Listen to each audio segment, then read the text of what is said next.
तो हाँ जी सर, आपने ये डिटेल मुझे भेजी है। शशि पाल आपका नाम है और इसके हिसाब से कुंडली बनी है आपकी धनु लग्न की। अब देखो जी, ये कुंडली यहाँ पे मैंने बना रखी है। अब सवाल की कुंडली आपकी कैसी है, तो ग्रह आपके अच्छे भी हैं, कुछ ग्रह खराब भी हैं। और आपने जो मुझे सवाल लिख के भेजे हैं कि आप कपड़ों का काम करते हैं, कपड़ों का जो काम कर रहे हैं उसमें आपको ज़्यादा सफलता नहीं मिल रही, मतलब ग्राहक आपके कम आते हैं, ये आपने लिख रखा है। और भी आपके जो सवाल हैं वो मैं कवर करूँगा। तो सबसे पहले तो आप ये समझो कि जो कुंडली होती है इसमें होते हैं 12 घर। 12 घर पहले आप समझ लो, वो मैं लिख देता हूँ। ये है आपकी कुंडली में पहला घर, ये है दूसरा घर, तीसरा घर, चौथा, पांचवा घर, छठा, सातवां, आठवां घर, नौवां, दसवां, 11वां और ये 12वां घर। अब ये जो 12 घर हैं, इन घरों से आपके जीवन के बारे में कुछ ना कुछ पता किया जाएगा। जैसे कि पहले घर से पता करेंगे आपका शरीर कैसा होगा, हेल्थ कैसी होगी, स्वभाव कैसा होगा, ये हम पहले घर से पता करेंगे। दूसरा ग्रह है आपके धन जोड़ने का। तीसरा घर छोटे भाई बहनों का है। चौथा घर आपकी माता, मकान, वाहन। पांचवा घर बच्चों का है। छठा घर शत्रु, रोग, कर्जा। सातवां घर आपकी पत्नी का है। आठवें घर से उम्र देखेंगे। नौवें घर से आपका भाग्य देखा जाएगा। 10वां घर काम काज का है। 11वां घर है आमदनी, लाभ। और 12वें घर से आपके खर्चे देखे जाएंगे। तो आपने यहाँ पे मेरी दो बातें नोट करनी है। पहली बात, जो मैंने 12 घर लिखे हैं इनको याद कर लो। और दूसरी बात, इन 12 घरों से जो कुछ देखा जाएगा वो याद कर लो। और अब आप ये देखो कि आपने क्या देखना है, वो घर देखो। जैसे कि आपका सवाल है आपके कामकाज को लेके, तो 12 घरों में जो कामकाज का घर है वो है ये 10वां घर। 10वें घर से कुंडली का कामकाज देखा जाता है। तो आपका जो कामकाज है 10वां घर, और 10वें घर में क्या लिखा है, 6 लिखा है। 6 है कन्या राशि, मालक इसका है बुध। तो आपके कामकाज के लिए हमें 10वें घर के मालक बुध को देखना पड़ेगा। ऐसे ही अगर आपके हमने मान लो छोटे भाई बहनों के बारे में जानना है, तीसरा घर कुंडली में है छोटे भाई बहनों का घर, और तीसरे घर में क्या लिखा है 11। 11 है कुंभ राशि, मालक बना शनि। तो आपके छोटे भाई बहनों के लिए हमें शनि को देखना पड़ेगा। तो मेरी बात देखो जो आपको समझ आ चुकी है कि जो कुछ देखना है कुंडली में वो घर देखना होता है, और घर का जो मालक होता है वो मालक देखा जाता है। अब देखो जी, बात करते हैं भविष्यवाणी की। आपकी जो कुंडली है, आपकी कुंडली में गुरु अच्छा है, मंगल ठीक है, शुक्र ठीक है, बुध ठीक है, शनि ठीक है, चंद्रमा ठीक है। आपकी कुंडली में ये सूर्य है, ये मुझे खराब लगा है। और आपकी कुंडली में देखो जी, जब कुंडली देखी जाती है उसमें क्या देखा जाता है कि कौन से ग्रह अच्छे हैं, कौन से ग्रह खराब हैं। इसके अलावा ये देखा जाता है कि कौन से दोष बने हैं, कौन से योग बने हैं। आपकी कुंडली में एक दोष बना है, सबसे बड़ा दोष। वो दोष कौन सा है, वो है काल सर्प दोष। वो कैसे बनता है, जब राहु केतु के सभी ग्रह एक साइड में हो जाते हैं, ये दोष बनता है। जैसे कि यहाँ पे राहु बैठा है दूसरे घर में, और यहाँ पे केतु बैठा है 8वें घर में। इधर इधर वाला हिस्सा देखो खाली पड़ा है, पहला घर खाली है। 12वां, 11वां, 10वां, 9वां, इन ग्रहों में आपको कोई ग्रह नजर नहीं आ रहे, सभी ग्रह हैं इस साइड में। तो काल से दोष तब बनता है जब राहु केतु के सभी ग्रह एक साइड में हो जाते हैं। और ये दोष जो है, ये दोष का क्या नुकसान होता है, जब ये कुंडली में दोष बनता है तो ऐसे लोगों को लाइफ में काफ़ी दिक्कतें, परेशानियां, रुकावटें, स्ट्रगल, चिंता, भाग दौड़, इन चीज़ों का सामना करना पड़ता है। और खासकर उन ग्रहों की हानि ज़्यादा होती है जिन ग्रहों में ये बैठते हैं। जैसे केतु आपका बैठा है 8वें घर में, राहु बैठा है दूसरे घर में। तो राहु दूसरे घर की हानि करेगा, और केतु 8वें घर की। 8वें घर से केतु 8वें घर मतलब आपकी हेल्थ खराब करेगा ये केतु। और राहु दूसरा घर है धन का, तो आपके धन की हानि होगी राहु की वजह से। धन को लेकर बहुत सारी दिक्कतें आएंगी आपको। मतलब मैंने भी क्या बोला कि आपकी कुंडली में नेगेटिव जो पॉइंट है, कि आपकी कुंडली में बना है काल सर्प दोष। और इसका जो नुकसान होगा जिन घरों में ये बैठे हैं, राहु दूसरे घर में बैठा है, धन की हानि करेगा, धन को लेकर दिक्कतें। और केतु 8वें घर में। इसके बारे में थोड़ा सा मैं आपको दिखा देता हूँ कि शास्त्रों में इसके बारे में क्या लिख रखा है। क्योंकि आपका है राहु दूसरे घर में, तो ये बना है आपकी कुंडली में कुलिक काल से दोष। या ये पढ़ लो आप, जब राहु दूसरे भाव में तो केतु 8 में। और इससे क्या होगा, इससे क्योंकि दूसरा घर ज्यादा प्रभावित होगा तो धन की हानि हुई। ये पढ़ लेना बाद में, यहाँ तक आप यहाँ से लेके यहाँ तक बाद में पढ़ लेना इसके बारे में क्या लिख रखा है। ये आपको मैं एक और बुक की मदद लेके दिखा देता हूँ। तो यहाँ पे देखो जी, आपका ये है कुलिक दूसरे। इस योग के कारण धन को लेके जातक के जीवन में संघर्ष रहता है, अपजय, परेशानियां, खर्च की पैसा पास में टिकता नहीं, स्वास्थ्य में भी दिक्कत आती है, दिमाग गर्म रहता है, धन प्राप्ति हेतु मतलब धन से बड़ी दिक्कत आपको आएगी, धन की और हेल्थ की हानि होगी। और ये जारा दोष एक्टिवेट कब होगा? जब आपके ऊपर चलेगी राहु की दशा। राहु की दशा या केतु की दशा जब चलेगी, वो आपका लाइफ का बुरा समय होगा। और ये दशा भी आपकी कब चलेगी? जैसे केतु की दशा आपकी पहले निकल चुकी है, 16 में चली थी, 23 में खत्म हुई, आप चाहे नोट कर भी लेना। इसमें आपको हेल्थ को लेके काफी दिक्कतें आई होंगी 16 से लेके 23 के बीच में। और राहु की दशा तो आगे जाके आएगी 66 में, या छोटी दशा राहु की पहले निकली होगी 19 से लेके 20 में। तो आपको देखो जी, मेरी बात समझ आ रही होगी कि अगर आपका मान लो कपड़ों का काम नहीं चल रहा, ग्राहक कम आ रहे हैं, या और भी आपकी लाइफ में अगर दिक्कतें परेशानियां आ रही हैं, खासकर धन को लेकर दिक्कतें आ रही हैं, आप धनी नहीं बन पा रहे, धन कम आ रहा है, धन खर्च हो रहा है, ये दोष का कारण है राहु केतु। क्योंकि ये जो राहु है, ये कहाँ बैठा है? दूसरे घर में। दूसरा घर है धन का घर। खासकर ये दूसरा घर धन जोड़ने का होता है। अगर आपका मान लो हमने धन जोड़ना देखना है कि आप अपनी लाइफ में कितना धन जोड़ेंगे, दूसरा घर देखना पड़ेगा। दूसरा घर है धन जोड़ने का। और आपको मैंने क्या बोला था? घर का माल का देखना है। तो दूसरे घर में क्या लिखा है? 10 लिखा है, 10 है मकर राशि। माल का देखना पड़ेगा शनि। और शनि कहाँ बैठा है? इसी घर में बैठा है। आपको ये जो शनि है ये तो है बहुत अच्छा, क्योंकि ये दूसरे घर में अपने ही घर में बैठा है। शनि तो ये दिखा रहा है कि आपको धनी बनाएगा, आपको महाधनी बनाएगा, आपके पास धन की कमी नहीं रहेगी। मतलब शनि अच्छा है, वो तो आपके धन के लिए अच्छा है। वो तो ये दिखा रहा है कि आप मतलब महाधनी होंगे भाई, बहुत ज्यादा धन जोड़ेंगे, काफी बैंक बैलेंस होगा। लेकिन शनि के अच्छे फल में कमी आ चुकी है, साथ में राहु बैठने की वजह से। राहु ने क्या किया है? शनि को भी खराब कर दिया है। क्योंकि यहाँ पे एक दोष बना, इसे कहते हैं श्रापित दोष। जब भी राहु शनि के साथ बैठते हैं इसे कहते हैं श्रापित दोष बना है कुंडली में। तो राहु आपके धन की भी हानि कर रहा है, ऊपर से शनि को भी खराब कर दिया उसने। तो अगर आपने मतलब राहु को सही कर लिया भाई, आपकी धन वाली दिक्कतें दूर हो जाएंगी। और ये जो काल से दोष बना है वो दूर हो जाएगा, और श्रापित दोष बना है वो दूर हो जाएगा। तो राहु के उपाय बहुत जरूरी है। अब सवाल कि राहु के क्या उपाय हैं? तो पहला राहु का जो उपाय है वो है, आप राहु कवच का पाठ रात को पढ़ा करो या इसको सुना करो। और दूसरा है राहु स्रोत का पाठ। ये दोनों पाठ शाम को बैठ के या रात को बैठ के इनको पढ़ना है, या इनकी ऑडियो लगा के सुन लिया करो। तीसरा है राहु का दान करो। और दान क्या होता है वो आपको मैं वीडियो लग से भेज दूंगा। कई प्रकार के राहु के दान है, वो दान कर दिया करो। वैसे इसका एक दान सतनाजा है, ये दान आपने जरूर करना है, पंछियों को डाला करो। चौथा उपाय राहु के लिए, शिव जी की पूजा उपासना करो। शिव जी की पूजा उपासना की मतलब क्या करना है? शिव जी का मंदिर जाना, जाओ वहां पे बैठ के ओम नमः शिवाय का जाप करना है। चाहे घर पे बैठ के कर लो, चाहे वहां पे बैठ के करो, चाहे माला से कर लो, या वैसे 10-15 मिनट बैठ के आपने जपना है। जैसे कि आंखें बंद करके पूरा भावना से ओम नमः शिवाय, ओम नमः शिवाय जाप करा करो भाई। हो सके सुबह शाम करो। शिव जी प्रसन्न हो गया, राहु भी अच्छा हो जाएगा। वैसे आपने लिख भी रखा था शायद, आप शिव जी की पूजा उपासना करते हैं, बहुत अच्छी बात है। नीले कपड़े कम यूज करो।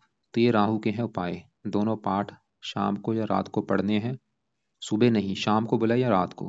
और राहु का दान, ये दान की वीडियो देख लेना क्या है दान। और ये दान कब करना है सवाल ये है, ये आप चाहे रोजाना करो या हफ्ते में 4-5 दिन कर दिया करो, करते रहना दान। और शिव जी की पूजा उपासना रोजाना करो। अब क्योंकि देखो जी, जो काल सर्प दोष है वो राहु केतु दोनों की वजह से बना है। और केतु बुरा फल जो देगा, ये 8वें घर में बैठा है। और आपकी, जैसे मैंने बोला पहले, केतु की दशा चली थी, आप चाहे नोट कर भी लेना, उसमें आपको काफी हेल्थ को लेकर खासकर दिक्कतें आई होंगी।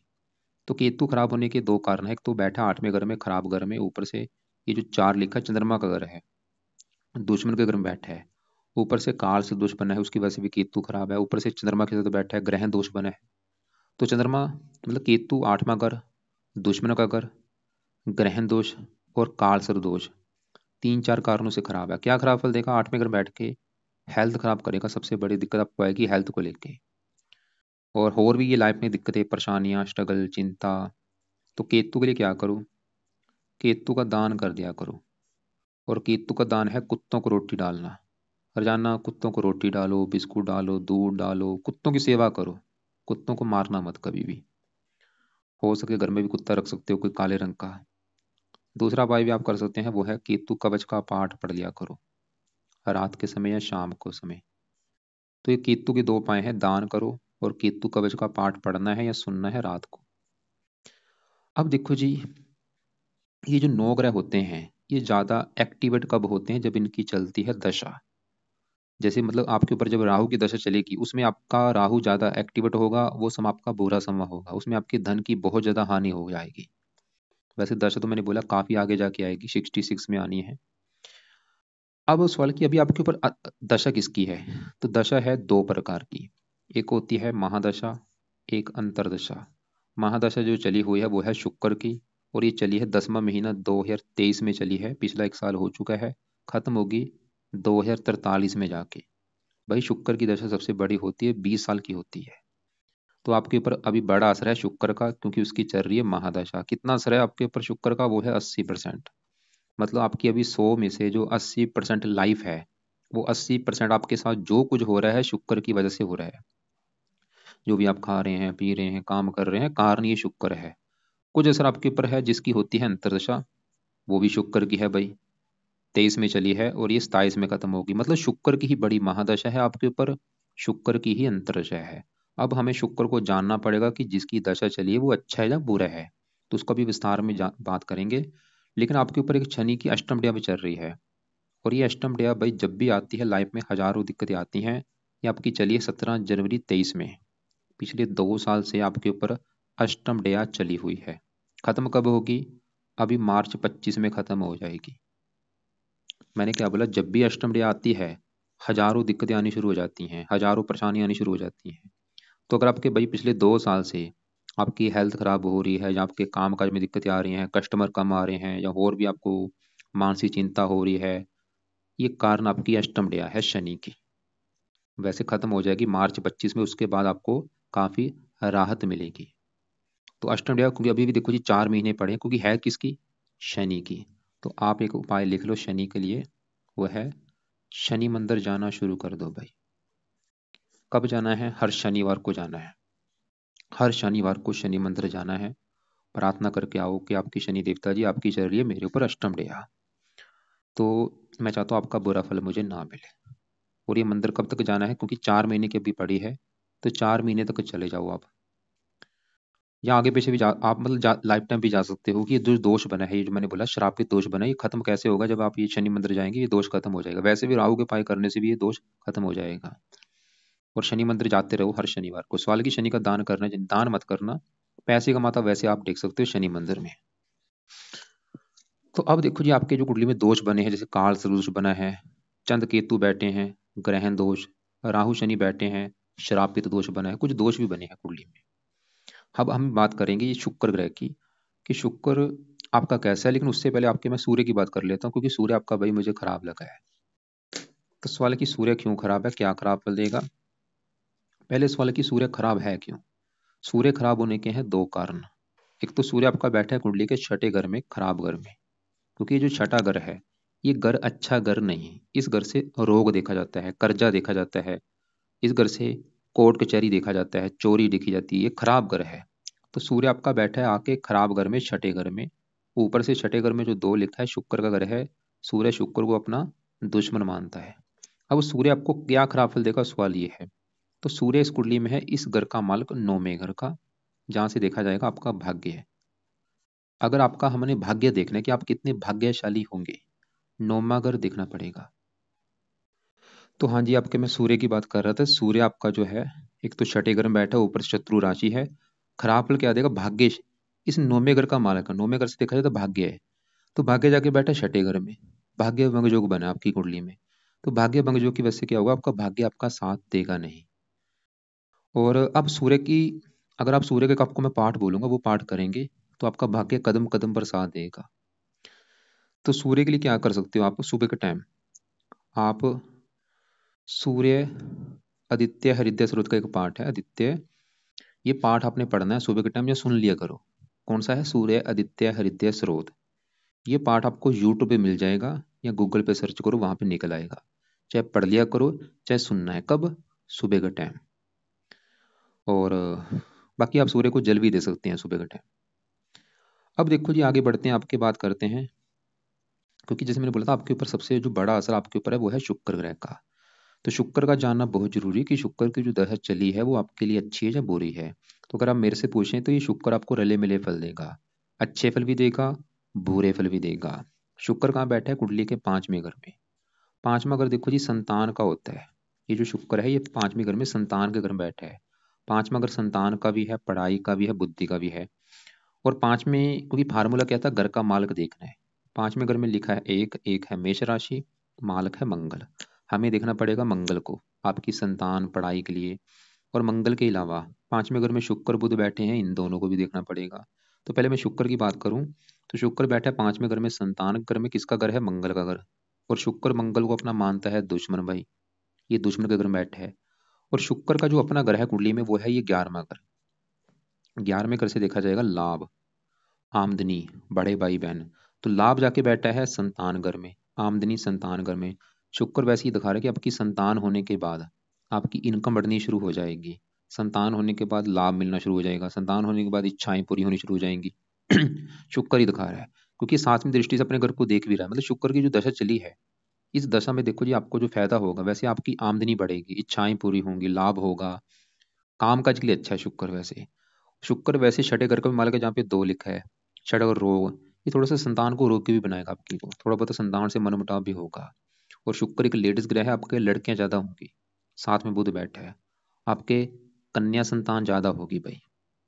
लड़का कम होगा या होगा नहीं, या देरी से होगा, लड़कियां ज्यादा होने के योग मुझे दिख रहे हैं कुंडली में। तो अब आप शुक्र के उपाय जरूर करो, ताकि जो दशा चली है ये आपकी और अच्छी जाए, इसमें जो बुरा फल इसका है वो आपको ना मिले। तो शुक्र के उपाय क्या हैं, ज्यादा करने हैं, क्योंकि इसका बड़ा असर है भाई। शुक्र की दशा अभी तो चली है, अभी तो 1 साल हुआ है, अभी भी 19 साल की पड़ी है। तो शुक्र का पहला उपाय है, आप शुक्र कवच का पाठ पढ़ा करो। ये पाठ पढ़ना है या सुनना है। दूसरा है शुक्र स्रोत का पाठ पढ़ लो। और तीसरा है, शुक्र की जो देवी है वो है माता लक्ष्मी जी। तो आप कभी टाइम लगे तो माता लक्ष्मी जी के मंदिर जा सकते हैं माथा टेकने, या माता लक्ष्मी जी का कोई पाठ पढ़ लिया करो या सुन लिया करो। तो 3 उपाय आपने करने हैं, शुक्र कवच का पाठ पढ़ना है या सुनना है, रोजाना स्रोत का पाठ भी पढ़ना है सुनना है, और माता लक्ष्मी जी के मंदिर जाना है। और एक चौथा उपाय है, शुक्र का दान कर दिया करो। कब करना है, शुक्रवार को। हर शुक्रवार को शुक्र का दान, दान क्या है वो आपको मैं वीडियो भेज दूंगा। इसके दान में वैसे आता है जैसे कि कोई सफेद रंग का दान कर सकते हो, जैसे दूध हो गया, चावल, चीनी, दही का दान कर सकते हो, या परफ्यूम का दान कर सकते हो। वो आप वीडियो में देख लेना, विस्तार में मैंने समझाया है। बाकी साथ में बुध बैठा है, बुध आपका फिलहाल अच्छा है। ये है इस घर का मालिक, 7वें घर का। 7वां घर है पत्नी का घर। पत्नी देखनी है 7वां घर। 7वें घर में लिखा है 3, 3 है मिथुन राशि, मालिक बुध। तो पत्नी के लिए देखना पड़ेगा बुध को। 7वें घर से 11वें घर में बैठा है। 5वां घर प्रेम का भी है। बुध आपकी पत्नी के लिए अच्छा है। और बुध भी 5वें घर का अच्छा करेगा, पढ़ा लिखा बुद्धिमान संतान के लिए अच्छा है। बुध इस 10वें घर का भी मालिक है, जहाँ पे 6 लिखा है, काम काज। शुक्र आपका देखो जी, जो काम है आपने बोला था कपड़ों का काम कर रहा हूँ, ये दोनों शुक्र का बुध, शुक्र बुध दोनों का काम है। जो कपड़ों का काम होता है शुक्र बुध से जुड़ा काम है। शुक्र का भी काम है, बुध का भी काम है।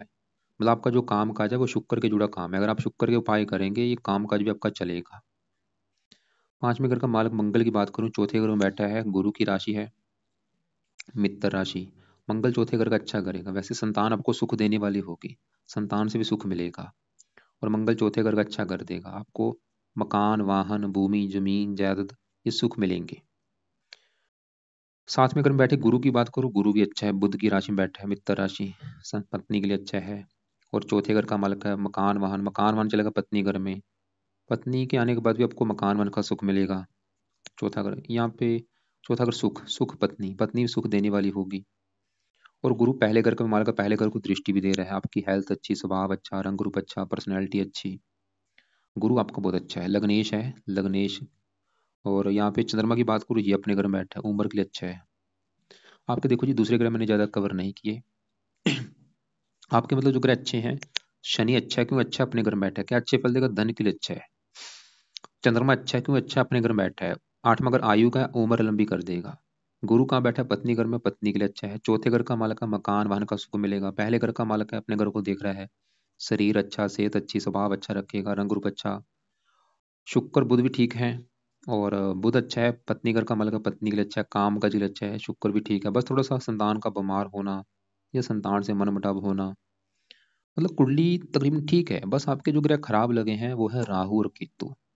क्यों खराब है, कुंडली में काल सर्वोच्च बनने की वजह से खराब है भाई। और इसके अलावा आपका ये सूर्य खराब मुझे लगा है, भाग्य भंग जो बना, भाग्य की हानि कर रहा है। ये थोड़ी बहुत पिता संबंधी भी दिक्कतें पैदा करेगा। आपका जो पिता है उसको भी लेके दिक्कतें आ सकती हैं, पिता का बीमार होना या पिता से आपका मनमुटाव होना। तो कुल मिला के आपके लिए जरूरी जो उपाय हैं वो है, एक तो राहु केतु को सही करना पड़ेगा, क्योंकि वो जो दोष लेके बैठे हैं वो दोष खत्म होगा तभी जब आप राहु केतु के उपाय करेंगे। तो दोनों क्या क्या मैंने उपाय बोले हैं, दोनों के लिए मैंने बोला है राहु कवच केतु कवच का पाठ पढ़ो, राहु स्रोत का भी पाठ पढ़ना है, और राहु केतु का दान करो। केतु का दान कुत्तों को रोटी है डालना, राहु के दान में सतनाजा है, और राहु के लिए शिव जी की पूजा उपासना करो। और बाकी गुरु के उपाय नहीं करने, मंगल के उपाय नहीं करने, बुध के नहीं करने, चंद्रमा के नहीं करने, शुक्र के उपाय भी करने हैं। क्यों करने हैं? ताकि जो दशा चली है वो दशा आपकी अच्छी जाए। तो शुक्र के उपाय में क्या मैंने बोला है कि आप शुक्र कवच का पाठ, शुक्र स्रोत का पाठ पढ़ना है या सुनना है। कब? सुबह के टाइम पढ़ लिया करो। और शुक्र की देवी माता लक्ष्मी जी का कोई ना कोई पाठ पढ़ लिया करो, इनके मंदिर जा सकते हो आप माता लक्ष्मी जी के। और शुक्र का दान शुक्रवार को कर दिया करो।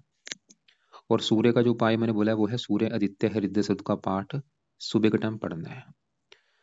तो आपको देखो जी मैंने क्या क्या बोला है, कुछ उपाय हैं सुबह के टाइम, कुछ है रात के समय। पहले मैं सुबह की बात करता हूँ कि आपने सुबह क्या करना है।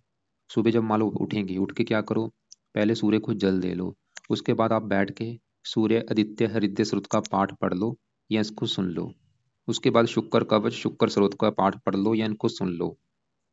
और बाकी रात के समय फिर आप क्या करना, राहु कवच राहु स्रोत दोनों पाठ पढ़ने हैं या इनको सुनना है। उसके बाद केतु कवच का पाठ पढ़ना या सुनना है। और आपको मैंने ये तो हो गए पाठ। इसके अलावा आपको मैंने बोला है आप राहु का दान करो।